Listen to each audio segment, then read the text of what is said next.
محبت اور پیار کے چھن جانے کا خوف انسانوں کی زندگیاں برباد کر رہا ہے۔ اگر ایسا ہو گیا تو کیا ہوگا؟ اس کے بعد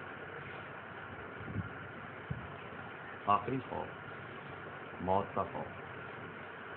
یہ جو جتنے خوف میں نے آپ کو پہلے بتائے، جتنی اقسام میں نے آپ کو بتائی ہیں، ان سب کی جڑیں موت سے آ کر ملتی ہیں۔ موت کا خوف، موت کا خوف ایک ایسا خوف ہے جس نے نہ صرف عام انسانوں کو بلکہ بڑی بڑی ہستیوں کو، نبیوں اور پیغمبروں کو بھی ہلا کر رکھ دیا۔ یہ ایک ایسا خوف ہے، ہائے کہیں میری جان نہ چلی جائے، ہائے کہیں وہ مجھے مار نہ دے۔ بہت سے ایسے لوگ، ایلیا نبی کی زندگی پر اگر ہم غور کریں تو وہ ایزبل سے بچ کر بھاگا، اپنی جان بچا کر بھاگا۔ اس کو اپنی جان کا خوف، کہیں وہ میری جان نہ لے لے، کیونکہ اس نے کہا تھا جب تک میں تیری جان نہ لے لوں دیوتا بھی میرے ساتھ ایسا ہی سلوک کریں، بلکہ اس سے بھی زیادہ، کیونکہ ایلیا نے بال کے نبیوں کو مارا تھا۔ اس نے قسم کھائی تھی کہ میں اس کی جان لے دوں گا، اور وہ ڈر کر بھاگا۔ موت کا خوف۔ دانیل نبی کی کتاب میں جب ہم پڑھتے ہیں، جب نبوکت نظر بادشاہ نے یہ حکم جاری کر دیا کہ سارے حکیموں کو اور دانشوروں کو قتل کر دیا جائے، اور ان دانشوروں کے اندر دانیل اور اس کے ساتھی بھی آتے تھے۔ دانیل اور اس کے ساتھیوں کو جب پتہ چلا تو انہوں نے کہا بادشاہ کو کہ یہ کام نہ کر، ہم تجھے بتائیں گے۔ انہوں نے رات کو خدا سے دعا کی، اندر خوف تھا کہ اگر ہم اس کی بات کو بتا نہ سکے تو سب کے سب مارے جائیں گے۔ وہ خدا کے حضور میں آ گئے۔ انہوں نے خوف کی حالت کے اندر سب اکٹھے ہوئے، وہ چاروں اکٹھے ہوئے اور انہوں نے خدا سے دعا کی۔ موت کا خوف، موت کا خوف انسان کو،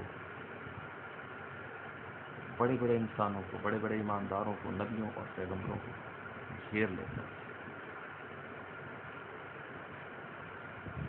کہ ہمارے ساتھ کیا ہوگا، ہماری کہیں جان نہ چلی جائے، ہم کہیں مر نہ جائیں۔ اگر مر گئے تو کیا ہوگا؟ عام انسان یہ سوچتا ہے اگر مر گئے تو کیا ہوگا۔ موت کا خوف، اس سے بچنے کی ضرورت ہے۔ یہ تمام قسم کے خوف یہ جو میں نے آپ کو بتائے ہیں، ان سے بچنے کا کیا طریقہ ہے؟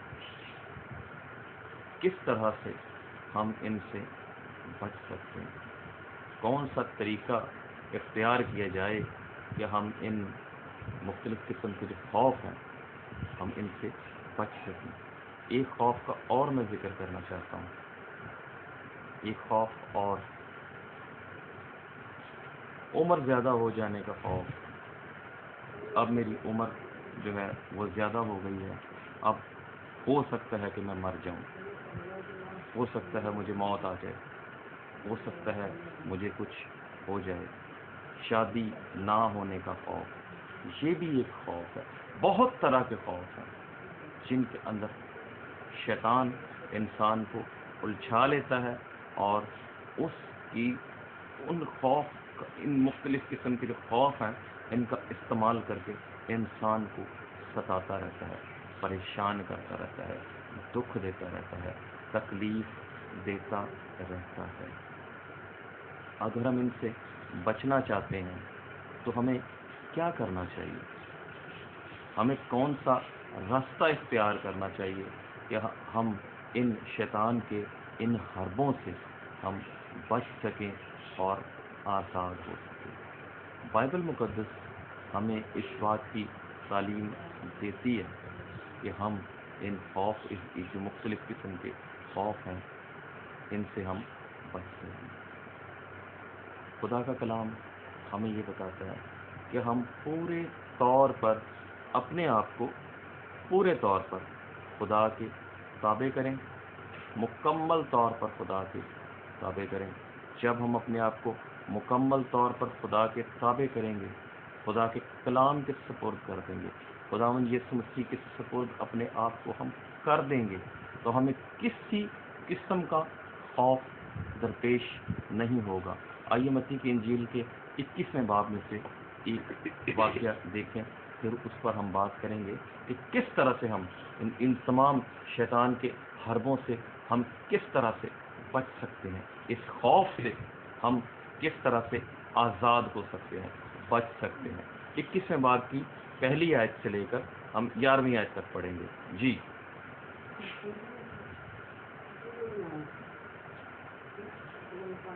جی حوالہ پڑھیے۔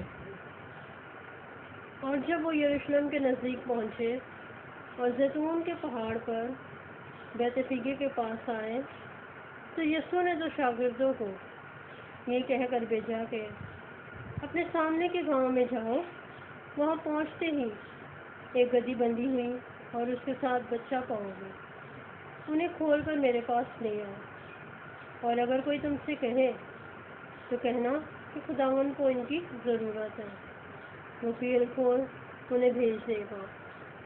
یہ اس لیے ہوا کہ جو نبی کی معرفت کہا گیا تھا وہ پورا ہو کے سیون کی بیٹی سے کہو کہ دیکھ تیرا بادشاہ تیرے پاس آتا ہے، وہ حلیم ہے، وہ گدھے پر سوار ہے، بلکہ لادو کے بچے پر۔ بس شاگردوں نے جا کر جیسا یسوع نے ان کو حکم دیا تھا ویسا ہی کیا۔ Thank you. یہاں پر دیکھیے کون سی آیت تک پڑھا آپ نے اس کو؟ 6 ہے جی، 11ویں آیت تک پڑھیے۔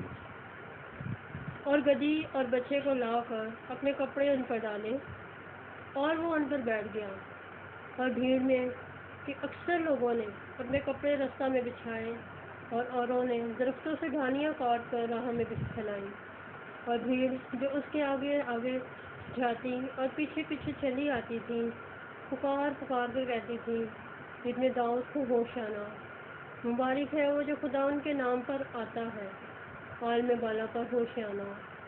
اور جب وہ یروشلم میں داخل ہوا تو سارے شہر میں ہلچل پڑ گئی، اور لوگ کہنے لگے یہ کون ہے؟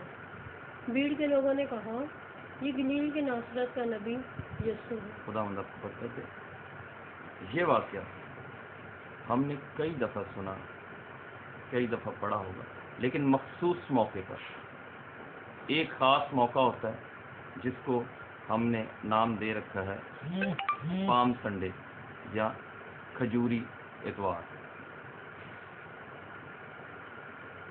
ہم اس حوالے کو صرف انہی دنوں میں پڑھتے ہیں، اسی موقع پر ہم اس کو پڑھتے ہیں، اس کے علاوہ نہ ہمارے پڑھنے میں یہ حوالہ کبھی آتا ہے اور نہ کبھی سننے میں آتا ہے۔ یہاں پر خداوند یسوع مسیح نے اپنے شاگردوں سے کہا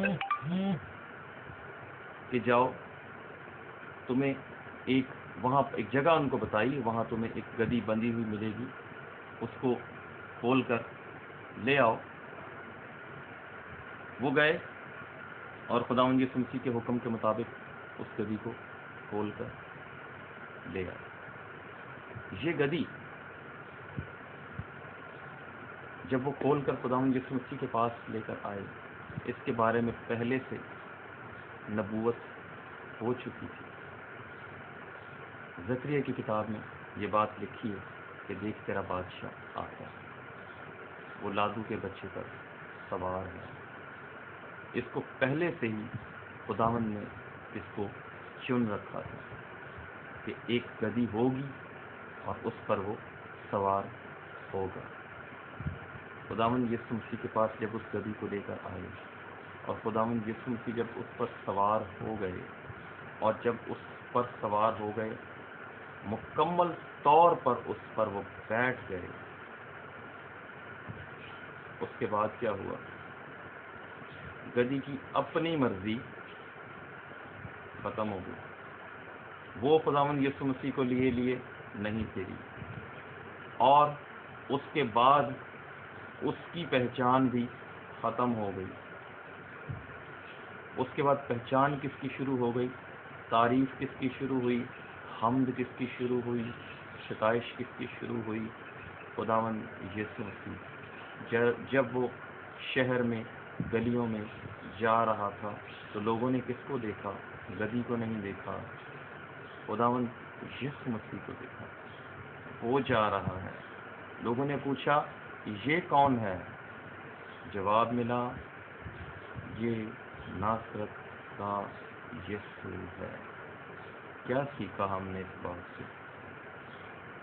ہم نے اس سے یہ نہیں سیکھا کہ ہم یسوع کے گدھے ہیں۔ عام طور پر یہ تعلیم بہت سارے لوگوں کو میں نے ہم یسوع کے گدھے ہیں۔ ہم یسوع کے گدھے نہیں ہیں۔ یہاں پر جو سیکھنے والی بات ہے وہ یہ ہے کہ جس طرح سے خداوند یسوع مسیح اس گدھی پر سوار ہو گیا اور اس نے اس پر سوار ہو کر اس کا مکمل کنٹرول اپنے ہاتھ میں کیا، اور پھر وہ اس کو اپنی مرضی سے اس نے چلانا شروع کیا، اور جہاں کہیں وہ جاتا تھا وہ جاتی تھی، اور اس کا ذکر پھر نہیں ملتا۔ وہ شہر میں گیا، وہ جہاں کہیں بھی گیا،